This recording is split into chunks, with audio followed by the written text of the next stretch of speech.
Marlin, verset 30. Soy.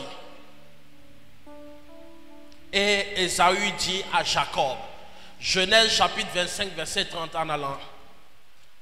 Et Ésaü dit à Jacob, laisse-moi, je te prie, manger de ce roux-là, car je suis fatigué. C'est pour cela qu'on a donné à Ésaü le nom d'Édom. Jacob dit, vends-moi aujourd'hui ton droit d'aînesse. Ésaü répondit, voici, je m'en vais mourir, à quoi me sert ce droit d'aînesse? Et Jacob dit, jure-le, moi d'abord. Il le jura et il vendit son droit d'aînesse à Jacob. Genèse chapitre 25, verset 30 à 32.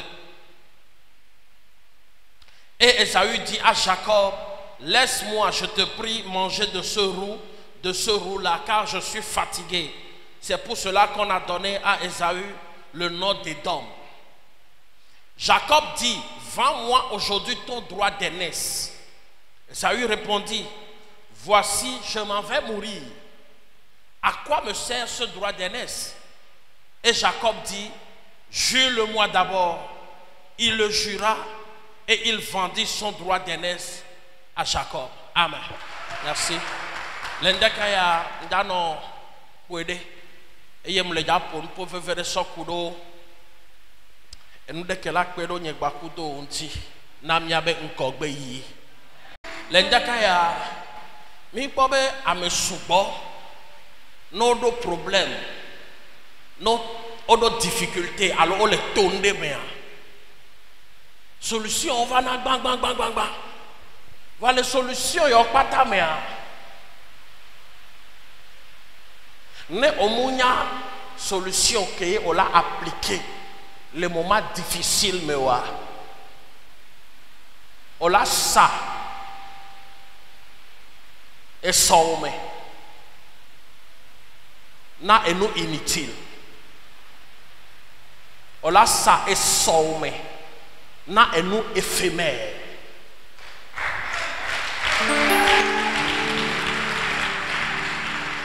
Mais les passadoya, me le dit là pour nous pour sokuro. Le Bible, mais la Bible a yo amené ben ko Ésaü baku Jacob, Ésaü baku Jacob. A même veyo venavioni, watoni Isaac. Et de nyondo yo nebe Rebecca, nyabo nyanya wanwere. Yo di venavi ani Jacob baku nuko Ésaü. Bible avec les poteaux mais on me fait danako. Et amede to chenkona novia avec to chuchu benye Ésaü. Que le toi Jacob bemunye la to.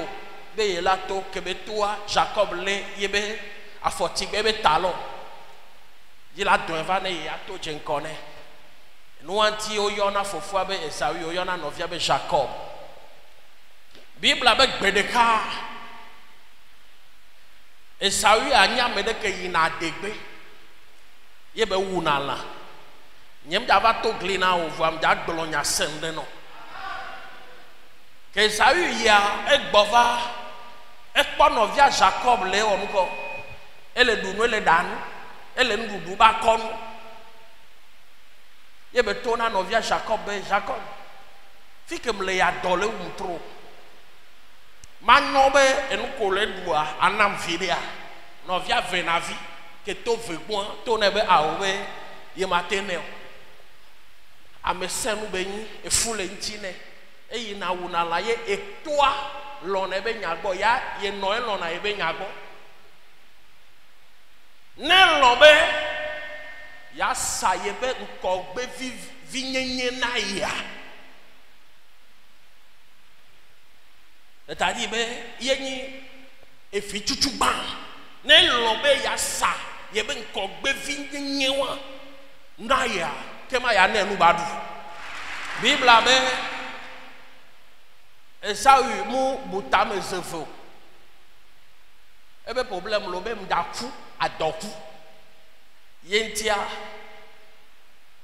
museno no viabe awo jure na be ese et juré Bible a be ebouye be droit d'aînesse ebe nkogbe vinyenye be nusia ebui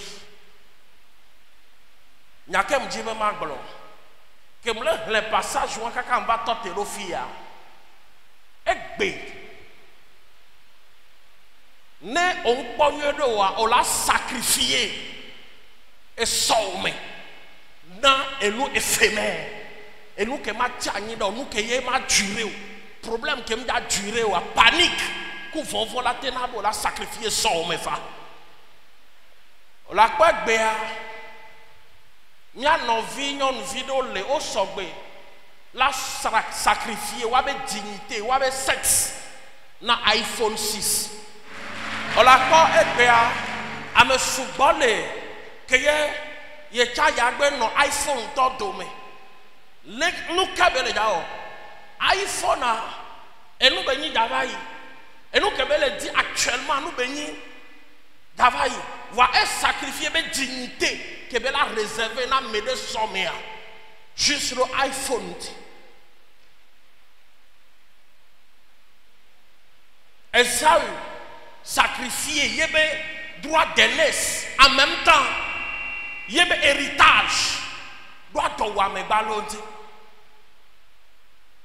situation role la va dire la va dans situation do me monye gomenyi be a sacrifier a pobe futur et somme juste na problème qu'on le doit be a me soubole on a sacrifié wabe foyer va venir doit me que le coup Toyota 26 balondi a me que le matin toté le foyer n'a problème que les gens actuellement parce qu'on va m'aider à côté que là te satisfaire peut-être ou avec atelier be hunhuna ou balo atelier be hunhun ballon tia au perdre valeur que les voici le foyer monya gomenye ba doto enti ola runyo pata monya be parce que ne le jodo dio alors le ton sincèrement mais yena ola bu dignité o yena on la se dévaloriser o yena on la boire si ho ho et nous que les joie be ha mo nyebe le ja na ni ten so yo e sawu mo te tote to e mobu ba ko mobu be ya le di lan le gbe me ba ya do wa e saye be ko gbe vinyenye na novia et nous que na no la Bible a dit on la ko be novia wa va jae les trois bon non seulement un encore benyenye bevi droit d'aînesse encore bevi nyenye benusien va ba ho et toi be ya yira jole fo fo agbo nous kaina et nous la tenojo problème on la tenojo à mon sacrifier wa be relation que les ba ko hono adome na trahison le sens de me et nous que les ba ko hono avec dodome ya et trahi juste parce qu'il y a ça du point la médego. Et trahi juste, il y a ça du point la médego. On va sacrifier à pauvre à venir. Et bien là, tu es dans le sein, on y a comme dit, soit là, c'est nous, non. Non, les 10 solutions, il y a un bon dîner. On l'a sacrifié à venir. Juste là, nous vite cuire. Il y a un pognon de wa tamunyo et dollar va tout se me faire à mon nom amenti des années on a menti et pegede va au sacrifier wabe relation et somme que le wabe relation antia au sacrifier juste na amede que bleu les bandits va ma ouais non ya on la pas ne n'est pas solution durée non. Avec la promettre non tocha, m'date ou kaka soyo. M'da ou soyo. Parce que nous que nyao, tu le fond dans la ba nyao tu le chango.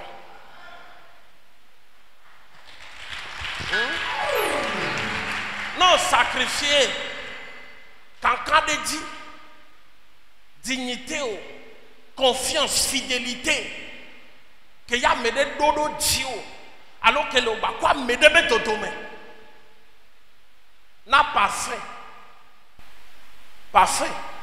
Je me crois avec des $4 de vagues. Professeur, il y a des gens qui ont les tout. Il y a des gens qui ont 29 ans. Mais gars, on a les 29 ans. Il y a des gens qui aussi. Il les dit, ils sont atelier. C'est-à-dire, il y a des systèmes. Les deux sont. Et bien là, on va pas parler les yoga à côté.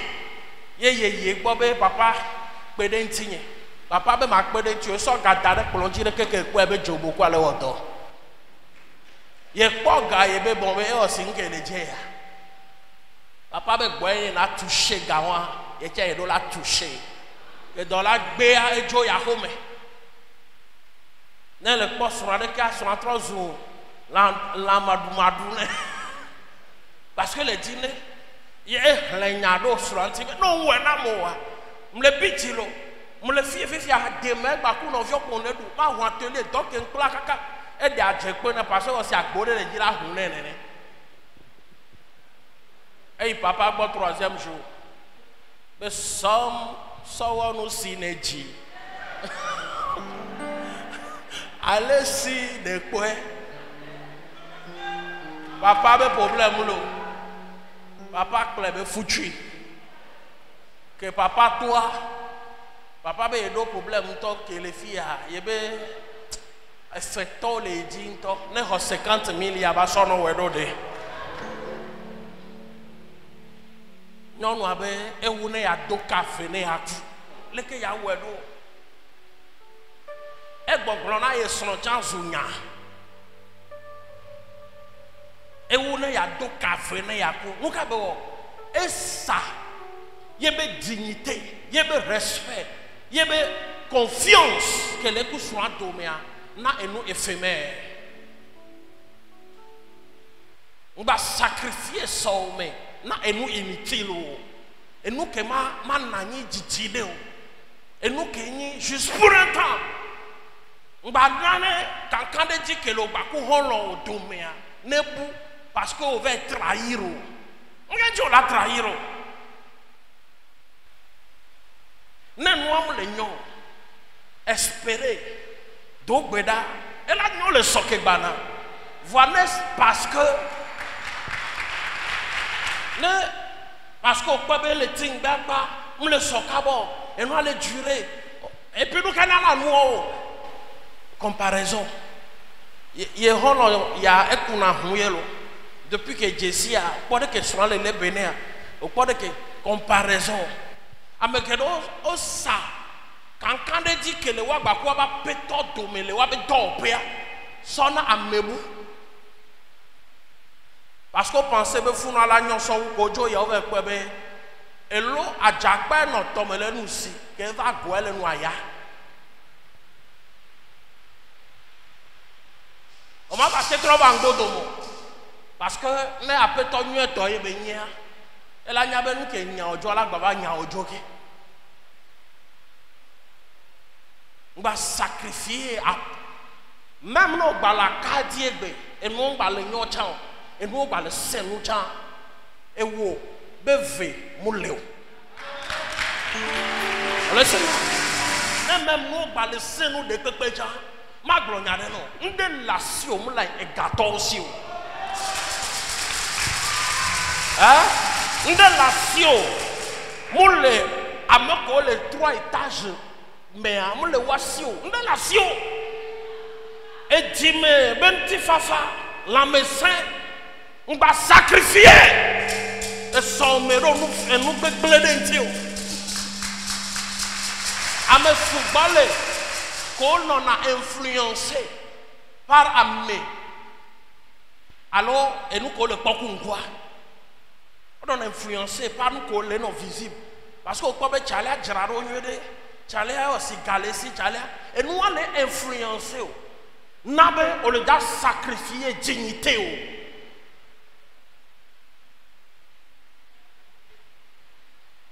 Les courses de l'existence, mais nous avons un secret, une espérance. Rolado espoir. yo la persévérer na va nous sacrifier nene be nous entend 2 minutes quoi et nous que nous avait wala mo kwa nyen kare ji e wu 10 minutes va 10 minutes wa est affecté il va be forever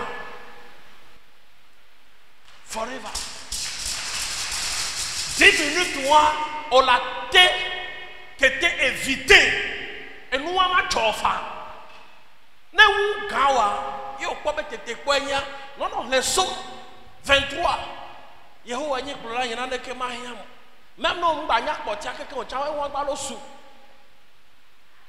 ne ma nyi no wa on a sacrifié amenyu to na megbegle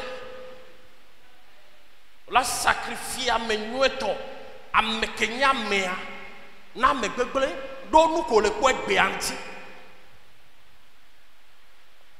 nde keke munyo la fi de koko même gâteau tocha ne la ko be jime no la to vérité no be ye le hlo le ntie no fi ko le na drafu no ano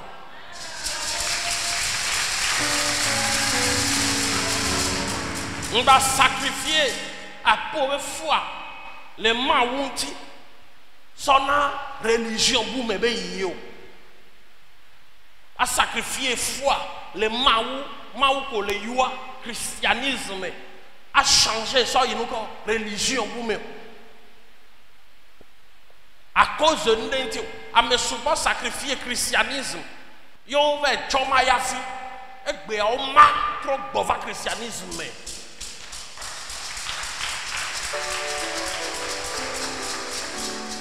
amede kano dio amede no confiance le dio au quoi mi a mis les ont des années et pegede on kanu que les gens na me de matin non ti o vraiment 1 an sunanya 1 an na me de matin non ti o vraiment pereka su nanya 1 an sunanya nanyi be 1 an 20 bo va le nya munye bo munya onya san vo le comme zizi na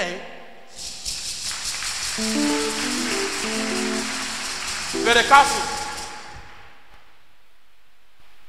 On va sacrifier que sinon nous à me pas le fier peut-être physiquement alors l'intime mais sur le plan charnel là et on le moment à Kadi voir ne de on la pas nous qu'un pas la l'homme on la n'a pas de valeur nous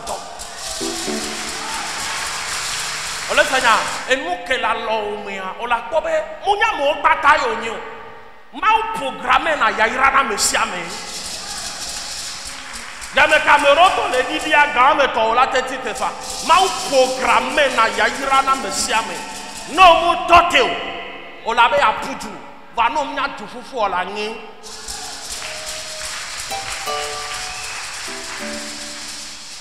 mbio tata de sebe cha oku chaleade le kayo esronwe ele ya et vous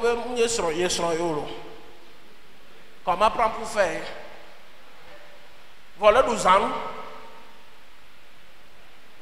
on a 12 ans mais on est garçon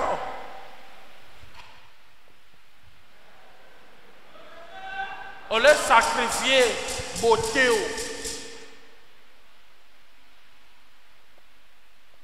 on les sacrifier à dignité na amede que le temps te quoi peut-être l'encore banana le sacrifier juste na nous colado on m'a tout na be otoa iPhone mu jesia mo ko le prêt la so do ko wa sacrifier wa do ko na iPhone 10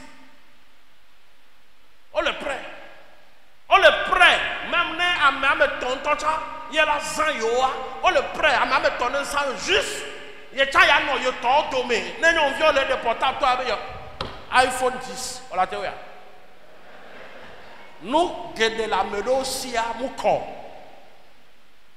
Nous, souvent la médocia, il y a des jossopé à mouko.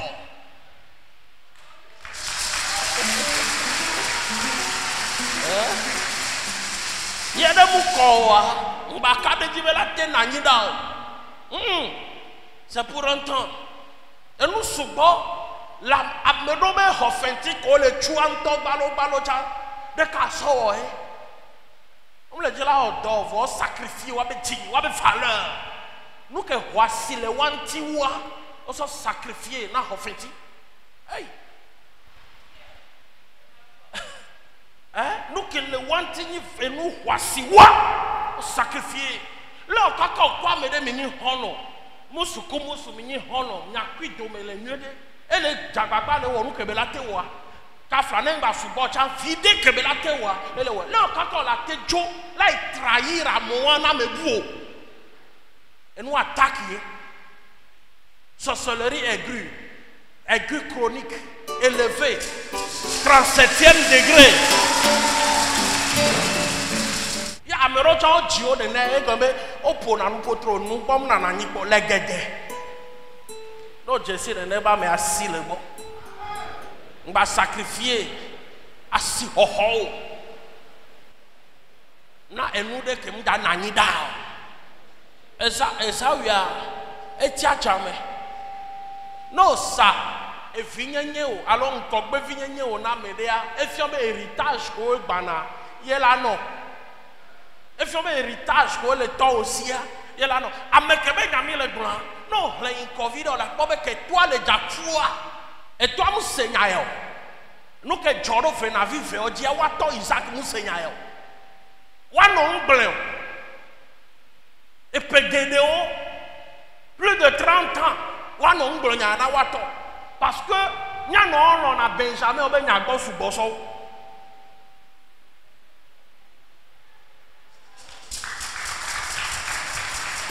Hein? Non, mais Benjamin, on le réussir, ou il y a ta me boubou, non, sous bosso. Problème que tu as dit, toi, que wato, banku. Ye wato le jairawa, et yo, et fin, kogbe, vi que le nye sawia. Beneva, ne, bebe, ba, di l'enfant, ba, da, desina, ya, du, boine, ya, tu, ne, ya, ne, ya, ira. Wato, mounyabe, e, sa, ye, ben, kogbe, vi, nye, nye, kebe, joy, beme, ya. Wano. Yo Adam la Benjamin vena vivre quoi que les Jacob benene César abe to glona fofo bene igbemba be da ku ne be so no ba ne ya ne ya yira do awu ya deke ve da no so va na to za fofo be gbe ke va to agbo to bi ese bo e sa wi e be e da sire di be ne ya yira kaka fofo ala gbo Fofo asomu do ava sofion to abe nene ye somu do ava to abe awo munye ye va san de ye be o munye ye vo ebe ye so ya yira so na novia vo eye ye magba tetro efiobe no hlentia yo la ko be so kaka podo me ya Jacob anya mede ke ye evli na subo so kaka podo me be le don fofo aba fo be ye la to chenkone donc droit dernier ça no vivide on va sacrifier et sauver. On la va regretter. On va sacrifier et sauver. On la va regretter. Nous nous tepe on la kaka na kuobe. Ne nous am le nyo wa munye gome nyi be ma va nyo. Egbe on la te no to nu me munye gambo la tie me ode. Ye mia no do la encourager mi. Nga no tutu vi obem le ponu ka me pocho le wa enu ke va nana be wa be vio sacrifier na wa be dignité wa mo le possible la ni gba ya di ke me mile mo le possible la ni gba ya di à moins que me le wo erreur sinon mo le possible la ni gba ya di be la nya me gbeton voilà be me le oto et dobonto ye une fois le doigt ne gbani pono alors bien on tocha yo le quoi on va sacrifier dignité o amede kando dio amede nyabe ameyade koni e jesi o nya de no ne ne gbale chode pepe cha nyabe ameyade koni on va sacrifier confiance moi na trahison 2 secondes pour le Yahweh. On l'a trahi à 2 secondes. 10 minutes. Ma ou le gars trop quoi mais à tolé nous que mon soeur doit so iti. Va où le Yahweh donc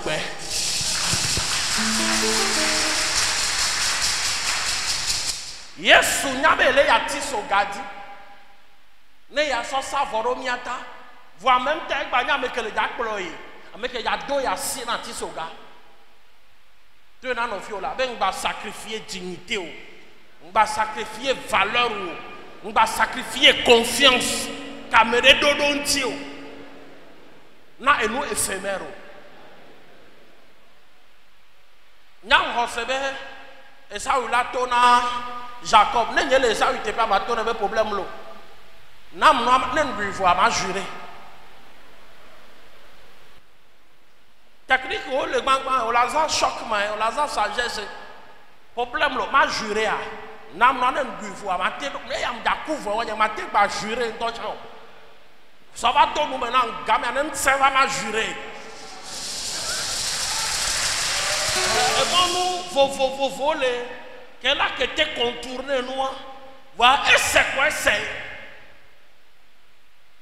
les blémas, non, on peut jurer quoi, sous.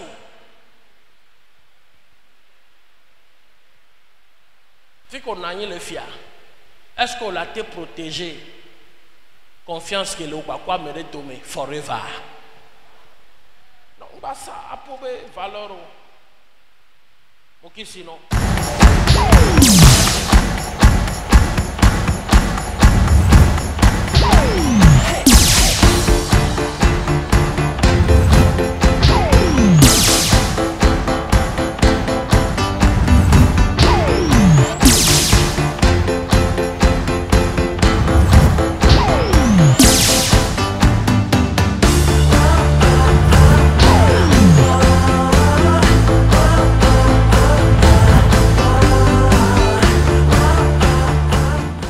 Emmanuel, le thème d'aujourd'hui est tiré du livre de Genèse chapitre 25 verset 30 en allant. Ne sacrifie pas ton futur pour un truc éphémère.